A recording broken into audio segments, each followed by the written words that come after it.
Accueillons ensemble Heribert Label Adjovi depuis le temps qu'il piaffe d'impatience.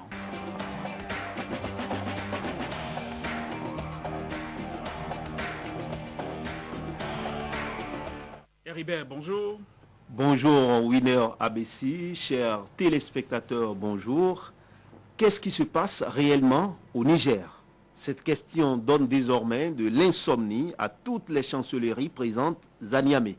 Depuis des semaines, des rumeurs folles faisaient état d'une crise profonde au sein du Conseil suprême pour la restauration de la démocratie, CSRD, la junte au pouvoir depuis le renversement du président Mamadou Tandja, un certain 8 février 2010. L'acte 1 de ce désaccord consommé est intervenu vendredi dernier. Ce jour-là, le colonel Abdoulaye Badié, jusque-là numéro 2 du régime militaire, a été arrêté et incarcéré à la gendarmerie de Niamey. Quelques heures plus tard, 3 hauts gradés de l'armée l'ont rejoint. Lundi, c'est au tour du commissaire Séni Chekaraou, patron du service des renseignements, et un proche du colonel Abdoulaye Badié d'être limogé. Et une double interrogation sur toutes les lèvres. À qui le tour et pourquoi ce grand coup de balai au sein de la junte au pouvoir au Niger? S'il est évident que nul ne sait ce que demain nous réserve dans le pays du général Salou Djibo, l'homme fort de Niamey, les raisons officielles de cette chasse à l'homme donnent froid dans le dos. Les mises en cause seraient accusées d'une tentative de déstabilisation du régime pour prolonger la transition et même d'un projet d'assassinat du général Salou Djibo. Sans autre commentaire que l'annonce d'une intervention télévisée du dit général dans les tout prochains jours. De toutes les façons, on se rend bien compte que les putschistes du 8 février ne sont pas arrivés à aplanir leur divergence de début de gestion. À l'époque, on entendait dire qu'il y a deux camps au sein du CSRD.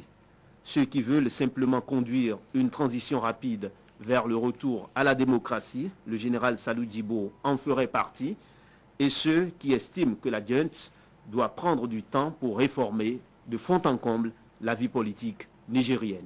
Le colonel Abdoulaye Badié en serait la tête de pont. Est-ce cela qui justifie les événements de ces derniers jours? Seule une intervention du général Salou Djibo pourra nous éclairer. Une chose est certaine, rien de tout cela n'est de nature à rassurer quant au retour à la démocratie au Niger. Le référendum constitutionnel aura-t-il lieu le 31 octobre comme prévu? Le rendez-vous du 31 janvier 2011 sera-t-il respecté pour le premier tour de la présidentielle? En un mot, la junte militaire retournera-t-elle dans les casernes en avril prochain comme convenu? Un début de réponse. Ce week-end, la commission électorale évoquait un report inévitable du référendum du 31 octobre, faute de financement. Réaction d'Ousmane Cissé, le ministre de l'Intérieur. Aucune élection ne fera l'objet d'un report. Et pour ce qui est de l'argent, il a promis qu'il sera déboursé. Mon intime conviction, c'est que la communauté internationale en général, la CEDEAO en particulier, doit s'intéresser de plus près à ce qui se passe au Niger. Compter sur la bonne foi du général Salou Djibo, c'est bien. Mais je veux le dire franchement, la confiance n'exclut pas le contrôle. Il faut aller au secours du Niger. Au secours donc, SOS au chevet du Niger, le Niger qui vit depuis février dernier sous la coupe d'une junte militaire conduite par le général Salou Djibo. Super Sagbagidi, est-ce que vous comprenez quelque chose à ce qui se passe à Niamey depuis la fin de la semaine écoulée? On constate que la junte est en crise. Et les déchirements de cette junte font planer une ombre sur la transition. C'est ce qu'on peut déjà constater. Il y a eu arrestation en Syrie, et notamment donc du numéro 2. Et cet homme-là, c'est un puissant homme. Il a vraiment participé à l'avènement au pouvoir de la junte. Et c'est en cela que ça inquiète et on parle de crise. Maintenant, qu'est-ce qui peut expliquer cette situation? Il y a 3 hypothèses. On parle de divergence depuis même le début. Avec notamment une divergence sur la durée de la transition, le sort réservé à Tandja. Il semble bien qu'au niveau de la junte, on s'entend bien, on ne s'entend pas bien sur ces différents éléments-là.